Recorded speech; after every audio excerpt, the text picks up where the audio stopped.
I go cut my coat oversized this year. This is a famous quote that somebody sang for Arsenal fans. They said there was going to be a quadruple. They said there was going to be a treble. Now it might not even be a double.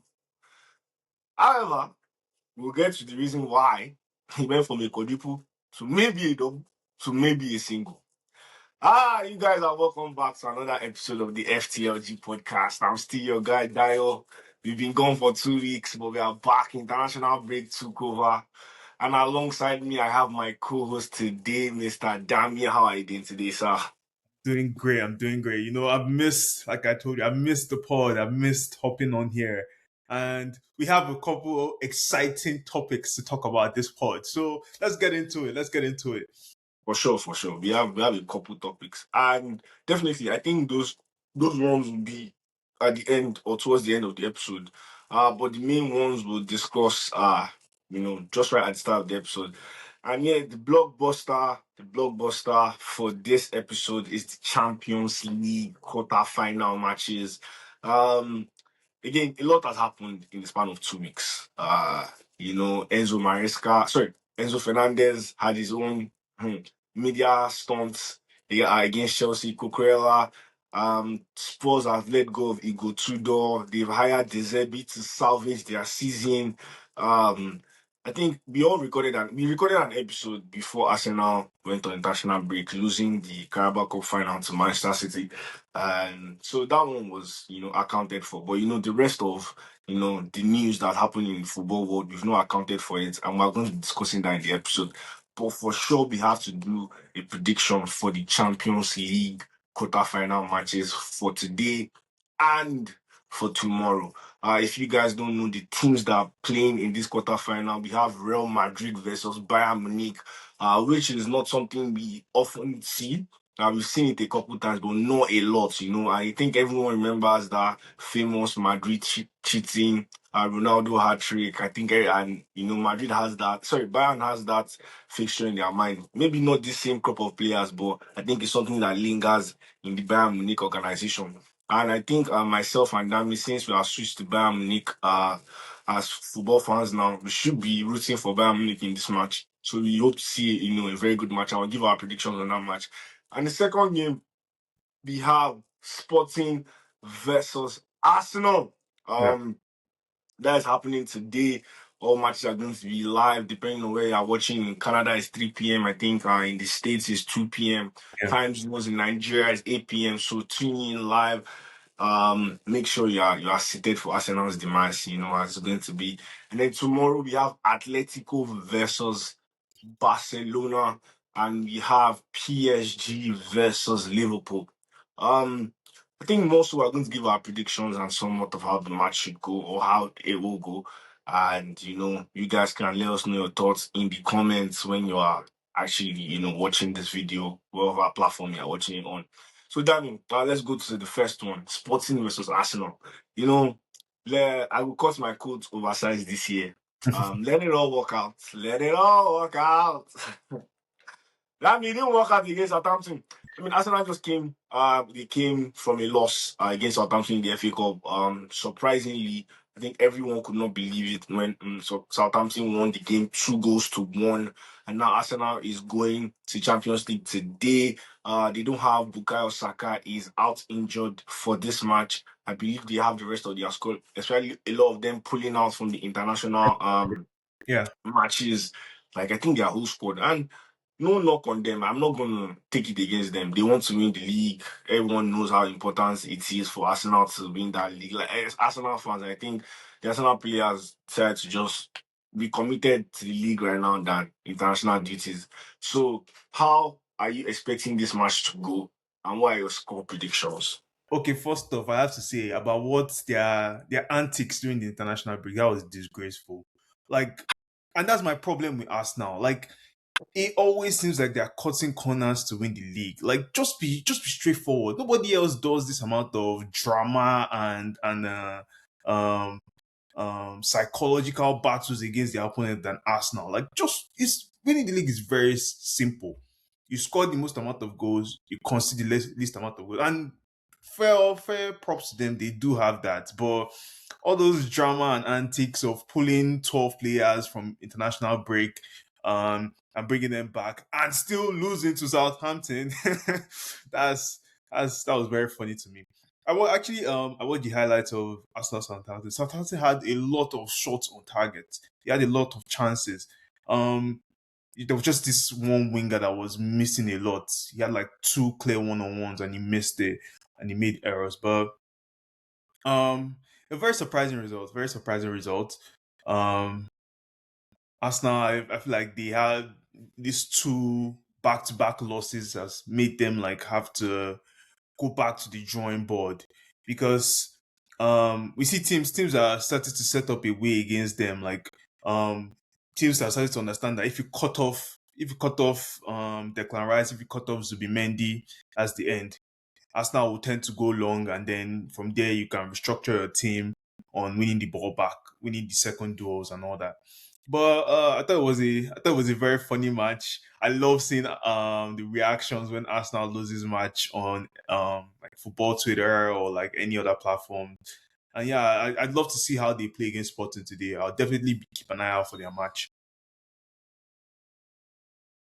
Going to Sporting, like, what is the prediction you have for that match? How are you expecting Sporting to go into the game? How are you expecting Arsenal to go into the game? Um, Arsenal last season got into the semi-finals. Unfortunately, they lost against PSG. They had an immense performance against Real Madrid in the quarterfinal, and I think they have a lesser opposition as compared to other teams playing in this competition in terms of like Sporting not being a Real Madrid or being a Bayern Munich or being a Barcelona. That's what we're saying, right? So, like, how do you expect Arsenal to set up? How do you expect Sporting to set up? And then what are your score predictions? I believe Arsenal should set up in a they need to go back to the drawing board and change a couple of stuff. Whether it's Declan Rice actually dropping back to become a centre back, or they need to change something. They can't use the same tactics they've used in these past two games as end them losses. They need to find out how to get the ball to their midfielders and getting their midfielders to be able to turn on the ball. They probably want somebody like Zubi, and I don't understand why Arsenal sold Partey, but Partey would have been very important in helping them bypass that midfield battle that they're having right now. I expect Sporting to follow the same tactics these two managers have used. Make sure the midfield is tight so that they can get their players on the ball, make them go long, and try to win the second balls. They might do that, and knowing Ateta, I know he's going to be prepared for that this time. I feel like he's definitely going to be more prepared for that this time. So I believe that's what Sporting should do. They should try and see if it works. When they have their chances, they should take it because Southampton could have actually scored like three goals, three, 4 goals, but they were. I mean, it's a championship team. You don't expect that amount of quality. Sporting is a Champions League team. Shaky, still shaky on their quality, but for score predictions, I expect it to be pretty close. 2-0, 2-1 to Arsenal. Yeah, I'm saying the same, man. I'm thinking 2-1 to Arsenal as well. In as much as I think Sporting is going to, prepare, try to use their tactics on some of what they've seen from Southampton and Man City in terms of breaking down Arsenal's defense and build up play. I still think Arsenal comes up on top. So I think I don't know yet. I think depending on how this game goes, we can predict the next second leg, but um for this game, I'm giving Arsenal a 2-1 win. Um, Wait, sorry. Um, I'm actually seeing it like 3-1 now. 3-1, 2 goal difference because Arsenal are gonna come out hard in this match actually. So yeah, for sure, they need to make a statement based yeah. on how their last two games have gone, right? Using the final and then getting kicked out of the FA Cup, so they need to make a statement. But my score prediction is 2-1. Yours is 3-1. Let Yeah. us know your thoughts in the comments. What you guys think about this particular game. We're going to move on to Real Madrid versus Bayern Munich. it's a tricky one. That game is a tricky one. I believe Real Madrid do not have Thibaut Courtois moving forward. He got into an injury, and I think he's out for a couple months or till the rest of the season. Hopefully he's able to make it to the World Cup. Let's see what that says for him. Wishing him the best of luck. However, Real Madrid versus Bayern Munich blockbuster. The caliber of players we are going to be watching today. Your Vinicius, Mbappe, Olise, Kane. You have I believe Judy's back. Jude Bellingham is back. Valverde, midfield. Bayern have Kimmich. So this is Luis Diaz. It's a nice game. It's going to be very attacking based. I'm not seeing both teams. I don't see a situation where both teams are trying to set up defensively. Like, look at these players. They always want to get goals. They want to get assists. So it's going to be a tricky game. And I don't have the right score predictions because Real Madrid in the league and Real Madrid in Champions League are two different beasts. I Yeah, think everyone can attest to this. Maybe not last season. yeah. However, the mentality will still continue, right? So I can't like I'm skeptical. However, I'm going to give the game to Bayern Munich. I believe they are a lot more structured, they're a lot more balanced, they're a lot more disciplined, they have better attacking patterns. I honestly will not sit down here and tell you guys, I watch Bayern Munich as much. I honestly just started recently picking up their games. I only know their results. Like, oh yeah, Bayern does not lose. And even if they are Don't. going to lose. It's not by a lot. You know what I'm saying? That is Yeah, how their league is.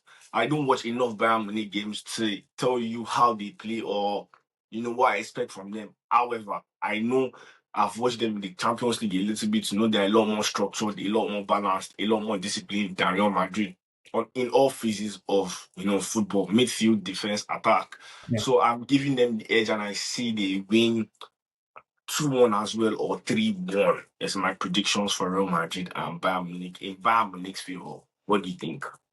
Um, I think it's going to be tough. It depends on. I think the match is going to be dependent on how Vincent Company sets up. Ideally, he always uses this 2-4-4 formation that enables Kane and whoever is in the central positions to be free and to be able to rotate and do whatever they want. Yes, But sir. it's Real Madrid, like we said. They have threats on counter attack. They have Vinicius. They have Mbappe. Like you said, Bellingham. It looks like Bellingham is back. Valverde has been on great form. So company might just need to be a little bit more defensive oriented for this match. You don't want Vinicius to catch you on the counter attack. You don't want Mbappe to catch you on the counter attack. Um, and that's why I feel like the match is going to be dependent on. Obviously, like we said, attacking wise, Bayern are great. Like Yeah, this past week, I was following Bayern's match, and they were losing in the 89th minute. They were losing 2-1. Tell me why in the 100 minutes, these people were winning 3-2. And I understand this their league. They are literally the leaders in their league. They've won the past league championships for God knows how many years. But that's a very well oiled attacking team. You have Olise, yeah, you have Kane, you have Luis Diaz on a good day. yeah. Um, it's gonna be tough. It's gonna be very tight. And I do believe they're playing in Bayern's home.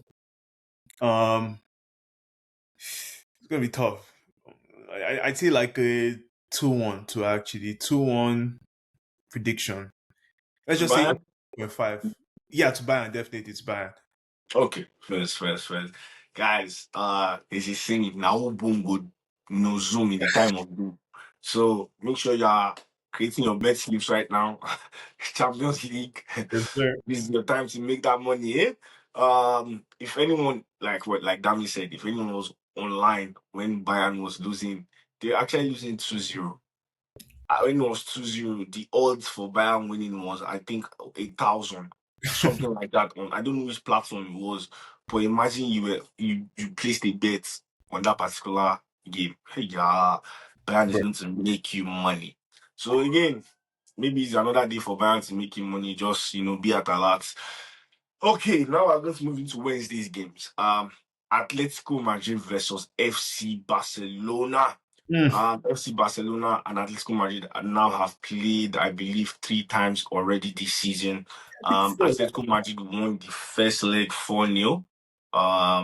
I mean, that's in the Copa del Rey. It was not in the La Liga. Oh, they played 4 times now. They Yeah, played twice in La Liga, and they've played they played twice twice in in La La Liga. Liga and then twice in the Copa del Rey. First leg, second leg. Yeah, The second leg, Barcelona tried to come back. Unfortunately, it was too late to make a comeback against Atleti in second leg of that Copa del Rey or Spanish Cup. Yeah, game. So they ended up. Barcelona ended up winning. Atletico Madrid and Barcelona also just played a game over the weekend. Barcelona came out on top, yeah, 2-1 win, I believe. yeah. Lamine Yamal was on some crazy shit, man. There was this outside foot pass that he gave in the first half, and you're like, bro, what is he on? So it's another blockbuster. I note Simeone rested a couple players for Barcelona to tomorrow. Obviously, he just came back from international break. He needs his players fresh. He did start some players too. I'm not pretty sure how that game is going to go as well. Because the thing is, I think in terms of like who do I think is a better team, I think it's Barcelona. But I've seen it go either Mm, ways. For like Atletico has beaten this team 4-0. Do you get what I'm saying? And yeah, like even that one on the weekend, it was still somewhat close. It yeah, wasn't that far off. You get what I'm saying? So it's more so how does Barcelona plan to attack and how does Atletico plan to defend? Because everyone knows Atletico's attack, like in terms of how Barca sets up. Barca is the high line, so you always want to exploit it, you want to beat it. But how do they defend? How do they stop the likes of Rashford? Because Rafinha is out now from international break. He got an injury, so he's out for 2 months, I believe. How do you stop your Rashford? How do you stop your Yamal? How do you stop Femi Lopez? Atletico needs to figure that out. yeah. Because the second leg of that Copa del Rey, they almost took their lives. But unfortunately, that 4 goal deficit was already too much for Barca to get back. So now that this is now an open ground, they've played each other a lot. I think Barca is more prepared. Like they know what they are going to be getting when they are playing Athletic. So I'm going to give Barca 3-1. 3-1. That is my prediction. Barca 3-1. What do you think? uh, I like Atletico to be honest. I like they're a well-oiled team. Their problem is just like Chelsea. They drop points from winning positions. Um, Ah, almost man. yeah. They have the most drop points in La Liga, just like Chelsea. Um, Mad. Mad. but I like Atletico because of Simeone. Simeone is good to set up to exploit weaknesses. Obviously, we've talked about Baka's highline so many times on this podcast. Everybody that listens to this podcast knows by now. But it depends on Hansi Flick how he sets up his team with that highline too. Because if it's by the halfway line, Atletico are definitely going to have more chances. Atletico have a couple great attackers. They have Lukman, they have Julian Alvarez. Griezmann, I don't like Griezmann because sometimes when you need Griezmann, he switches off. He plays too much to me. He just plays too much. But they have great players. They have great players. Atletico to have great players. They're going to make it as tough for Barca as they can. But like we said, Lamine Yamal's on form. That Trivela pass was something. It was something. Um, yeah, it's good. It's going to be a very. I feel like it's going to be a very tight match. Um, but I do see Barca winning or drawing that tie. To be honest, And that's what we're seeing, man. Barca is they're on crazy form too, right? yeah, They just taken a 7 point lead on the La Liga table. So you know that like in that time of the year where they are locking in and everything is becoming so serious and with a talent like Yamal that makes the difference on how the match will go. You always want to back a team like Barca. So score prediction. I think there's been a lot of 2-1, 3-1. No, Arsenal we said 2-1. You said 3-1. Bayern I said 3-1 to them, and now I'm seeing 3-1 again to all I can Barcelona. what I can say for score prediction is for Barca Atletico over 1.5. That's it. No, the thing is, those type of games, you don't expect a goal not to happen. Like it's not like all like the least possible team to get a goal in all of this is actually Arsenal's game because they defend a lot. And I don't I think in terms of like attacking, I think Arsenal has the most offensive players. No, like amongst the big teams. Let me Yeah. ignore Sporting. I Hmm. think Arsenal's offense compared to Real Madrid, or Arsenal's offense compared to Bayern, or compared to Barca, or compared to PSG. I don't think you get what I'm saying. Yeah. Actually, you know, Liverpool is also there. We're going to get to that one too. Liverpool is above. Sorry, Liverpool is like they are below Arsenal in terms of like what their attack is doing currently. But like player for player, pound for pound, I think everyone will take Ekitike over Gyökeres. Will take Salah. You should take a Salah that's Salah is better than Saka this season. As much as Oh yeah, yeah. That's, but yeah, I'm saying, and I Salah think is still a little better than Saka. Like they're both playing bad, but it's still a little better than Saka this season.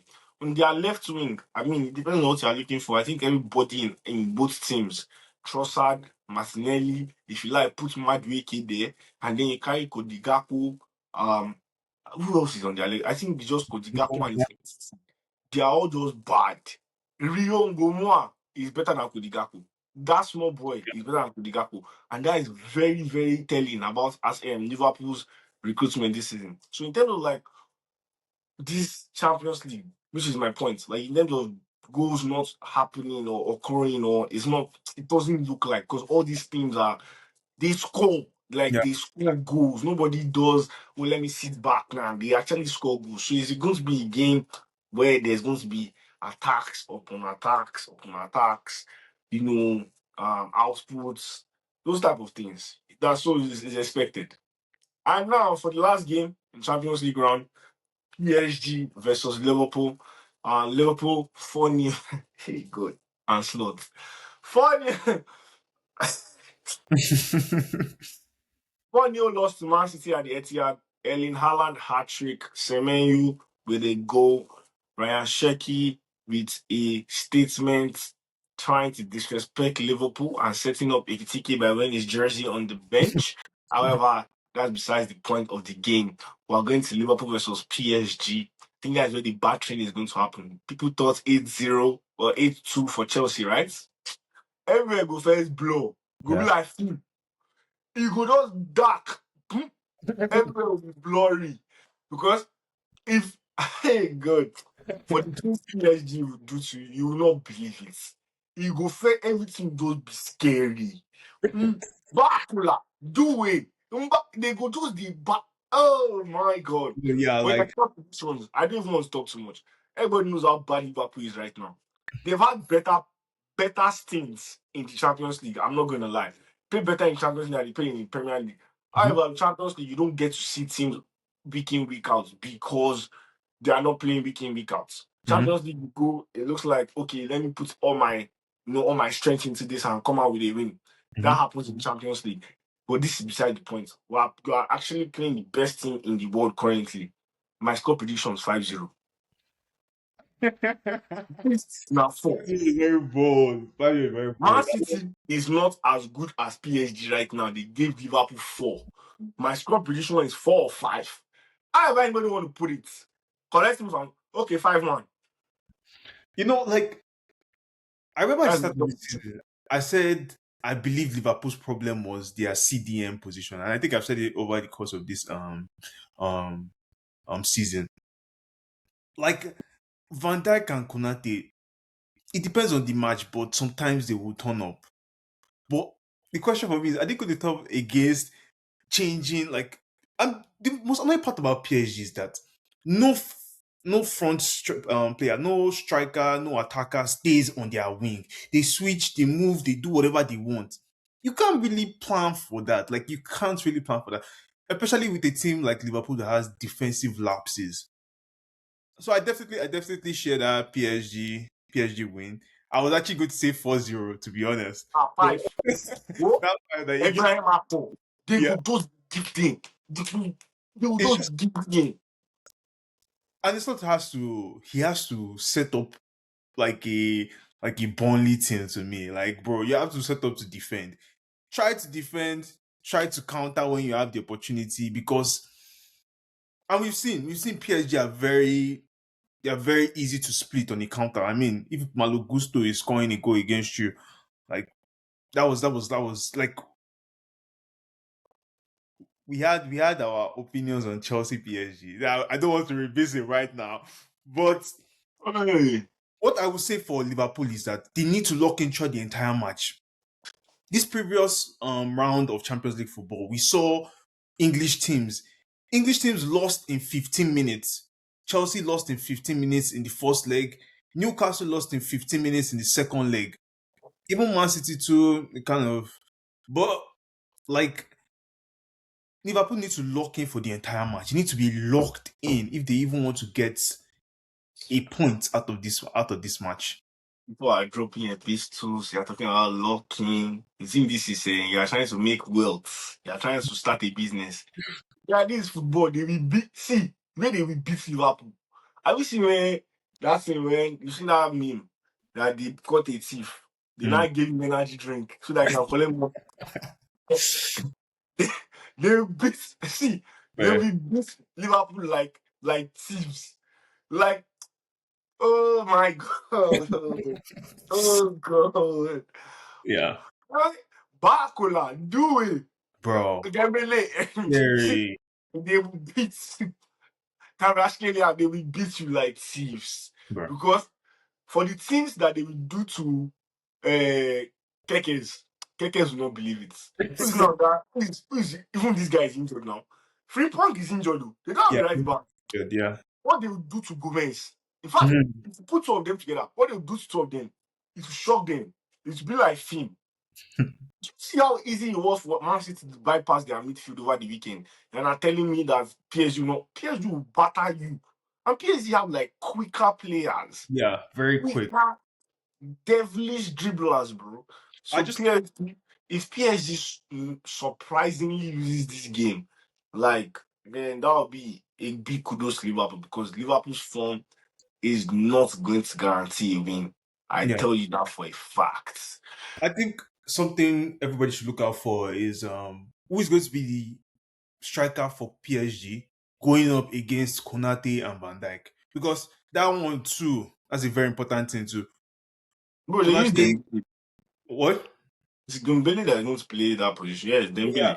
Because like Dembele is obviously somebody that can drop back, he can move, Yeah, he's yeah, fast. yeah. Who's going to be able to keep up with him? Is it going to be Konate? Is it going to be Van Dijk? Obviously, you want Konate to be the more aggressive person, Van Dijk as the sweeper behind. But that's something I think everybody should watch out for. Like who the striker is going to be, who's going to be playing in that central role, what they're going to be doing in that match against Liverpool. Because, like I said, Liverpool don't have a CDM that is worthwhile. They don't have a CDM that you can depend upon. So, True. True. I agree. I agree. Okay, guys. That is it for the Champions League predictions. That is predictions. If you are unsure again, PSG, Liverpool, I am saying 5-0 or 5-1 to PSG. That means saying 4-0. Madrid, Bayern, I'm saying 3-1 to Bayern. That means saying 2-1 to yeah. Bayern. Arsenal, Sporting, I say 2-1 to Arsenal. That means says 3-1 to Arsenal. And then Atletico Madrid and Barcelona. Yes, I'm saying 3-1 to Barcelona. I can't remember that many score prediction. I think it said I see like 2-1 again. 2-1 to Barca. 2-1 to 2-1. Barcelona. That's the one that even it feels like more of a draw to be honest. So a 1-1. 2-1, 1-1.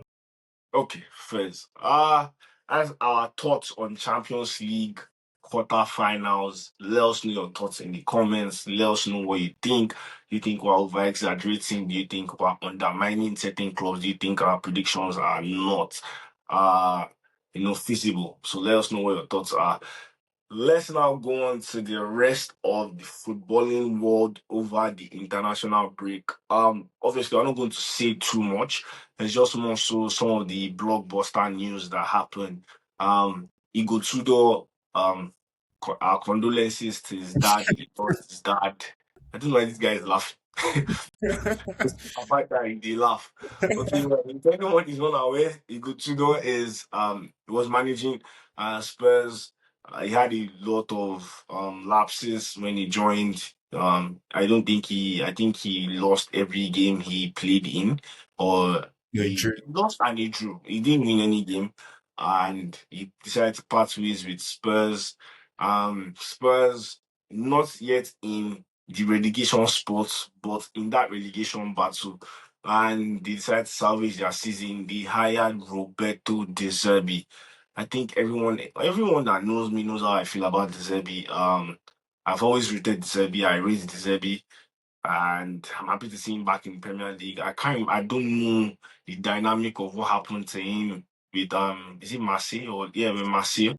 I don't know what happened. Maybe he decided to just I don't know. I don't know. However, Spurs paid a lump sum to have him, and the way it's even structured, there's more so he if they don't make the Premier League, he still gets paid and he can leave. But if he makes the Premier League, like it's crazy amounts, like if he remains in the Premier League, it's a crazy amount that he's going to get. Mhm. Everyone knows how I think I remember Dizali, I highly rate him. I saw what he was able to do with the Brighton side.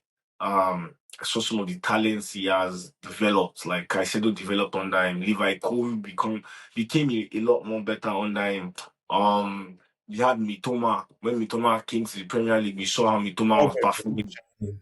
Yeah, Okay. so like it's a couple players that he has developed. We went to Marseille, we saw same players develop. I don't want to mention his name, but everyone knows the guy. And like we saw, like he was always a little attacker, little striker, depending on where he wants to play. But his finishing just became better. His goal scoring output became better. You can decide to say, oh, he's Ligon. However, he's Deserbi is capable of doing things like that. He's back in Premier League. There's been a lot of controversies on the field and off the field. A lot of back and forth, especially with Spurs fans. What do you think about the hiring, and do you think he salvages their season technically? If our fans go back to a couple episodes behind when they first hired him, I said it was going to be a very funny Ah, thing he now. go Tudor. And it turned out to be because like Italian football has dropped a lot. It's not just the coaches, it's not just the players, it's the entire Italian football. That's why their rating keeps on dropping and everything. Anyway, they're out of the World Cup, by the way. Yeah, Italy out of the world. Exactly. Like everything about Italy and football has been nosediving since I read an article since something happened. They caught a couple clubs doing a couple bad stuff or something like that. But that's still for another day. I did not rate bro when he first came. I did not rate him. I watched him in Juventus. He didn't do anything there. Same thing with Spurs. He won one match, and I think that was against. He drew one match against Arsenal. Was it Arsenal? No, Liverpool. Liverpool. Yeah, he drew one match against Liverpool, and I was actually very happy for him. I was watching that match here on during the weekend, but he's gone. He's out of the way. That's fine. Deserby. Uh, if I was to rate Deservio out of 100, I give him like a 65 for good coaches. Obviously he has his own tactical principles. He loves using two CDMs, obviously wingers and everything. But my problem with Deserbi is he has shown sometimes he's very stubborn on Yeah, changing yeah, tactics, yeah. on even sometimes with club communications with players. He's very stubborn. He wants his own way. He wants to do his own way. If he doesn't like a player, that's the end of it. Like that's the end. He's not gonna play you, even if you're a great player. He's very stubborn. That's my problem with him. More stubborn than perhaps a Enzo Maresca Yeah, or yeah. a yeah, very stubborn. But obviously, we've seen what he did with Brighton. He knows how to set a team up to play. He had a couple of great matches and great wins when he was at Brighton. And I'm happy he's back at the Premier League. So, do I think he's going to save Spurs? I do believe he's going to save Spurs. He's just going to keep them up above the relegation zone. Um, and I think he said he will be staying even if they get relegated. So, I mean, he has locked himself in. He's locked in now. What I want to see from him is I want to see him, especially because sports players. Like I really hope he understood the team he went to, because like we've said in previous episodes, sports have a lot of players out injured. We know there's always bad noise around the club. They haven't won anything worthwhile apart from the Europa League very recently. So definitely, I hope he knows what he has signed up for, and I hope he's ready because Spurs is going to frustrate you. That team is going to frustrate you. They've done this to Mourinho, they've done it to Conte, they've done this to Nuno Espirito, who was a great coach at that time to me. Was a great coach, great move in his career. So I hope he knows what he has signed up for, and I hope he can really keep them up above because we wouldn't want to see Spurs in the Champions League, Championship. We don't want to see them there. Now, I've been saying I don't think the Premier League can afford for Spurs to be in Championship. So, kudos to them in trying to salvage their season with a manager like Zerbi. His principles should be, um, you know, able able to keep them afloat. Like at least these people should quickly get onto the players for them to be afloat towards the end of the season. So Yeah, I wish him best of luck. I think it's good to see good managers in Premier League. But I think if he's able to stay with Spurs, that makes them another competitive team next yeah, season. And yeah, that looks more interesting. Especially with the you know, with the drop off this season. So let's hope for the best with the Zerbi. I don't think Premier, like I said, I don't think Premier League can afford to have Spurs get relegated because of just the amount of money that they generate. Even at this yeah, moment, like this is a way of generating money. Like, oh, can they do it? Can they not do it? That type of stuff. yeah, But yeah, let's see how the season goes for Spurs. Now, the other one is, and I think this is the final thing we just need to touch on before we go. And then yeah, definitely on other episodes we'll continue to move along. Is the Chelsea issues. There's been a lot of opinions, diverse opinions on this, and I don't want to even touch base on the players yet. I think first thing that every Chelsea fan needs to understand is it's the owners, right? Like, let's not sit here and talk about, oh, this player did this, or this did that, or this could, like, we all can do that. But the owners have set they've set their principles, they've set their cadence on how they want this league, so how they want the structure of their, of the club to look like, how they want to buy, how they want to sell, how they want to keep players, all that kind of rubbish. Like, and we can sit here and say, we can't sit here and say we haven't seen some benefits. Like, we've been able to get players like Estevao at Chelsea. yeah. Like, I think everyone can see the talent that he is. We've been able to get a player like Cole Palmer at Chelsea. Like, I think his breakout season is one of the best we've seen in a while from from Chelsea players. Like, Sure. hmm?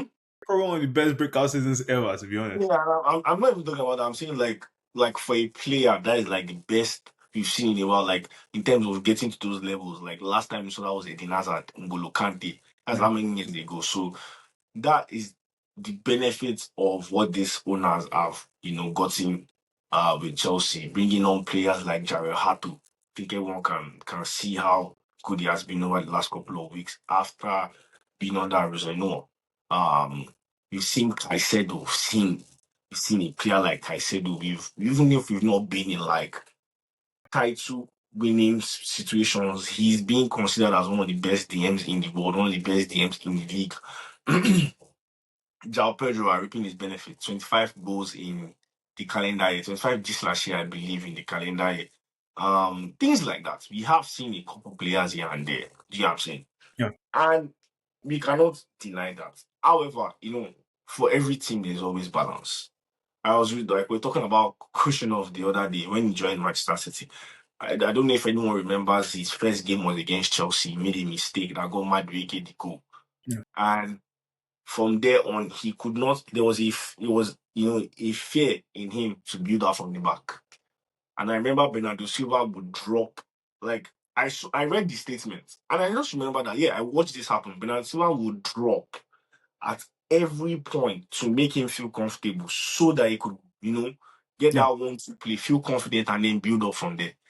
In that game, he continued to grow in confidence, and he sustained towards the end of the game. Over the Carabao Cup final, everybody was praising him. It shows what leadership, age, experience can do for certain type of players. So Chelsea does not have that. We have a bunch of players, good, not good, depending, that are young and don't they have to be a leader by themselves, like grow into being a leader. So that is one aspect. Now we now have the major issue. Enzo Fernandez making statements like I mean he was asked the question, if you're to live in a city, I like Madrid because it reminds me of Bruno's I did not pronounce that. And then Cucurella talking, Cucurella actually, that one attacked them, to be honest. Like, he told them straight to their face, hey guys, like, if you add a lot of this and this, it doesn't make any sense. And then I believe they asked him about if Barcelona came calling, what would you do? He's like, oh, that's very difficult to deny. Like, he's a backup boy. That's where he started his footballing career, La Masia.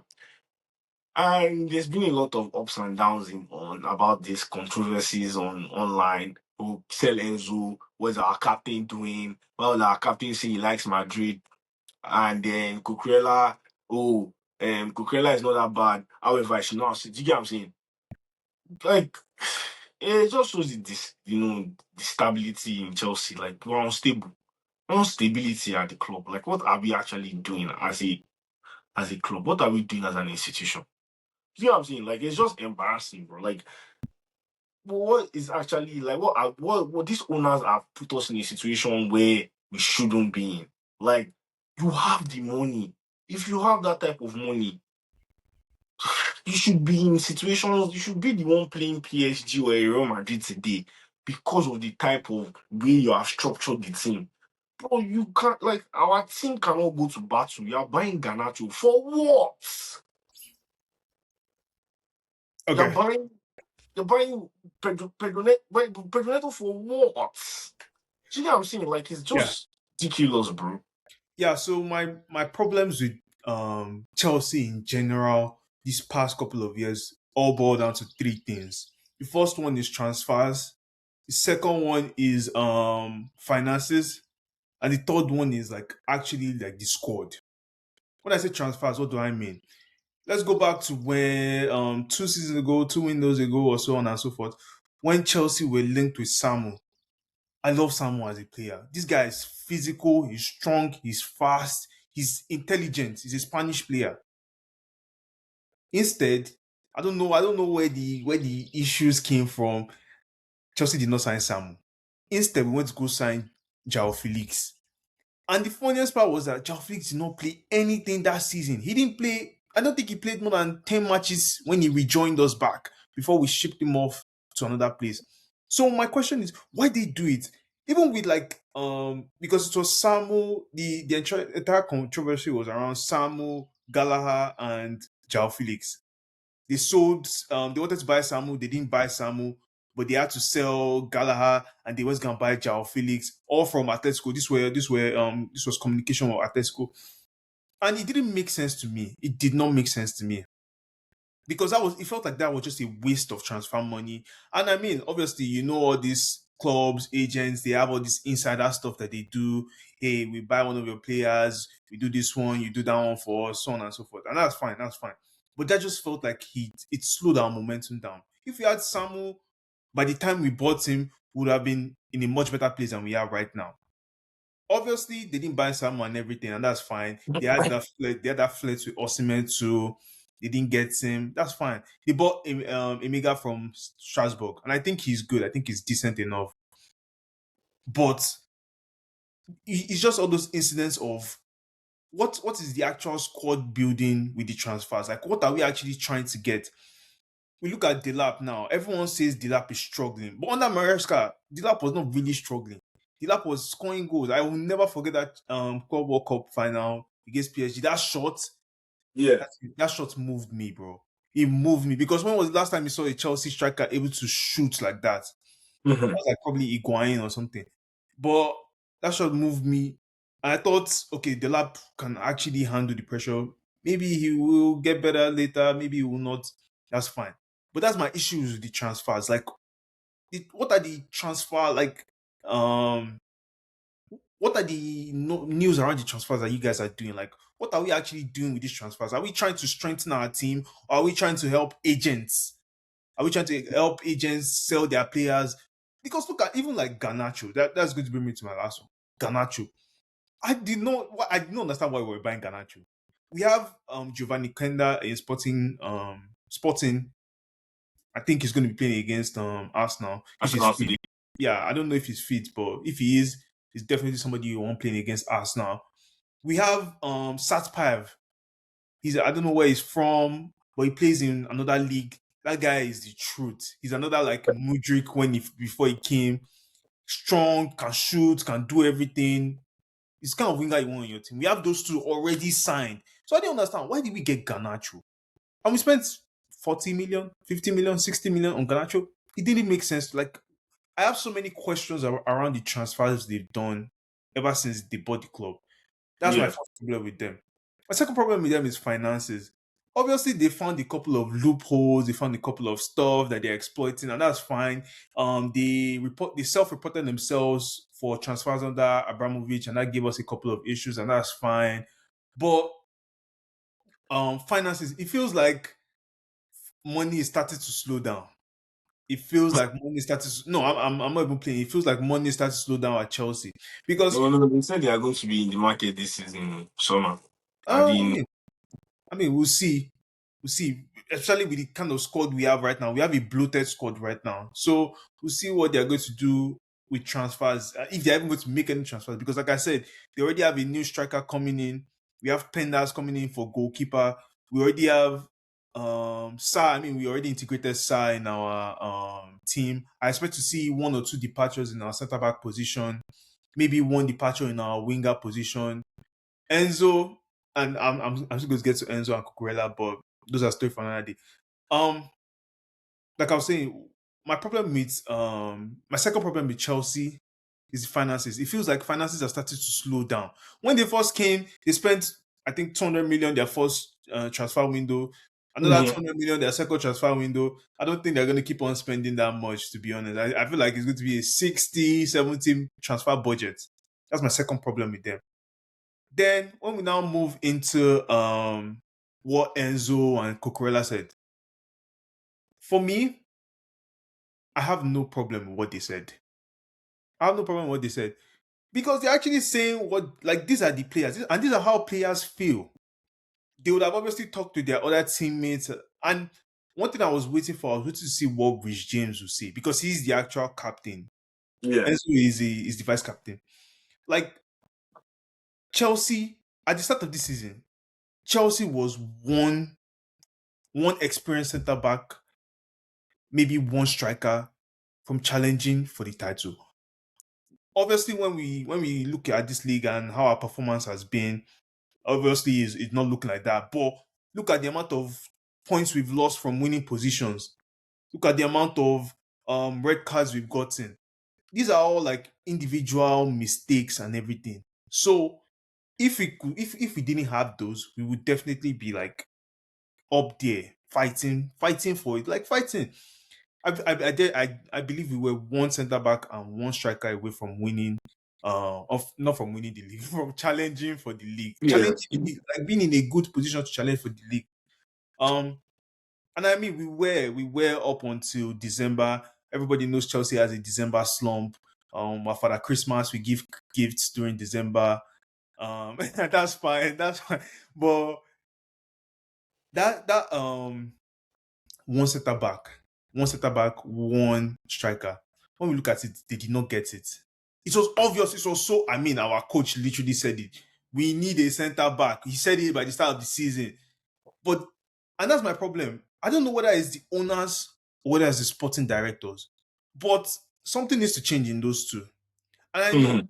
we have like two phased owners. We have Todd Bowley, we have Egbali. Egbali has more shares, so he has more of a voice than Todd Bowley. Especially since Todd Bowley has kind of dropped back since when he actually bought the club and when he started. We have those two. And then we also have two sporting directors. It makes no sense to me. Why not just one sporting director? Because those two, they're different. They're different people. One has worked at Brighton, one has worked at Man City. I don't know. They're two different people. Why do we have two different owners, two different sporting directors? It feels like there's going to be definitely some form of conflict Yeah, as the game goes on. Like yeah, the process needs to be streamlined to me.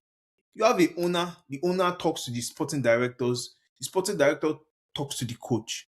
That's how it has to be like that. That's how the structure has to be. You can't be having two owners, two sporting directors, and then one coach, and the one coach has to listen to everything everybody is saying and incorporate, like, even stuff that I've heard of, like, um you're telling coaches who to play. Like, that makes no sense to me. That makes no sense as a coach to me. You can How you tell me? I mean, if it's medical staff telling you, okay, this player can only play 30 minutes, 40 minutes, that's fine. But when your owner is telling you, okay, this player has to play, nah, that makes no sense to me. So those are my problems with Chelsea. Only God knows what's going to happen this next couple of days, this next couple of weeks.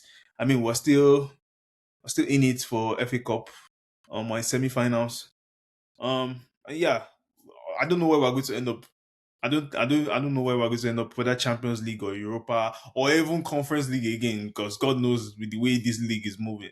But Chelsea is definitely a team you have to be very hopeful and very strong of heart, because if not, you're not gonna make it, bro. well said, well said. Again, like I said, I want to know other people's opinions. Like once they've listened to the episode in terms of that Enzo Cucurella situation, and then Chelsea hierarchy, sporting directors, the owners, like, do they also feel like they trust Roseno? Like those type of things. But like you said, let's finish the season. We're currently in the FA Cup semi-finals. We're still struggling or going to try our possible best to get to a Champions League spot. We have Man City on on Sunday, I believe. Chelsea, please don't win for the greater cause. But um, yeah, that is basically it for today's episode. Nothing crazy. Let all of us tune into the Champions League today. Let's have some fun. Let's enjoy the matches.